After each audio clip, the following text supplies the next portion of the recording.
Саламатсыздарбы угармандар, көрөрмандар. Бүгүн мен өзүмдүн 5 мүнөттүк көрсөтүүмдү баштайм. Мен 5 мүнөт гана сүйлөйм. Бул көрсөтүүм 5 мүнөткө деп аталмакчы. Эгерде кимде ким мени уккусу келбесе, укпайлыгы болот. Албетте ар бир адамдын өзүнүн душмандары болот.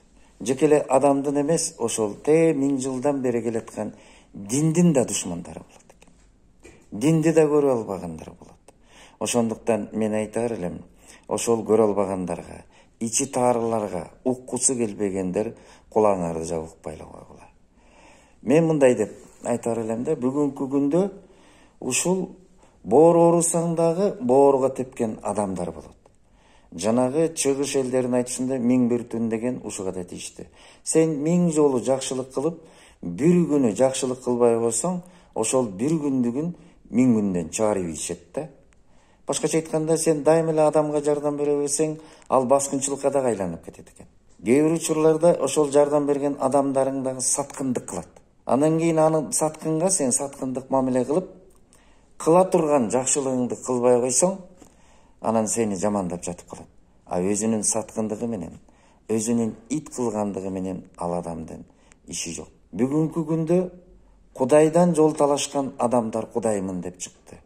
Мына ушундай Кудай кууруткалар чыкты.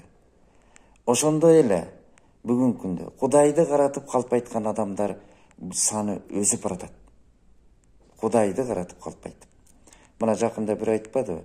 Намазга жыгылганы менен жанагы эки падыша айтып атпайбы? Эки падыша, эки дос, бири-бирине бийлик өткөзүп бергендер айтып атпайбы? Ал намазга жыгылганы менен мен кызылынан алам, ал агынан алам деп. Көрдүңөрбү? Алла деген менен арак ичкен падышалар да болуптур биздин Кыргызстанда. Анан дагы бир нерсе, бүгүнкү күндө ушул бул Кудай жолун илимий, светтик негизде деле биз ушуну көрсөтүп койсок болот. Светтик негизде деле Кудайды таанытып, анан Кудай жөнүндө сүйлөп койсок болот. Мына баарыбыз светтик адамбыз, светтик өлкөдөбүз деген менен башыбызга иш түшкөндө Кудай көзүбүзгө көрүнүп, Кудай дейбиз го. Кудайды көрүп аткандай Кудайга жалынып кетебиз го. Демек баарыбыз тең эле Кудай дейт экенбиз да. Анан дагы бир нерсе, ошол карап көрсөк, Кудай Таала ошо ар бирибиздин өзүбүздүн жолубузду өзүбүздүн денебизге эле берип койгон. Өзүбүздүн денебизде эле көп нерселерди биз билип койсок болот. Мисалы, сен жакын деп жакындап жүргөнүң эртең сасык болуп кеткенин, ал сен ичкен тамагыңдан деле билип койсоң болот. Себеп дегенде сенин жакшы ичкен тамагың сасык болуп чыгат. Мына ошондуктан биз бул турмуштун, бул тагдырдын бардыгына биз даяр экенибизди, даяр болуу профилактикасын биз денебизден деле билсек болот. Мына бүгүнкү күндө жаштар ушул атасынан ашып түшүп, башкача айтканда аталар эмес, биз бийликке барышыбыз керек. Биз өлкөнү башкарышыбыз керек дейт.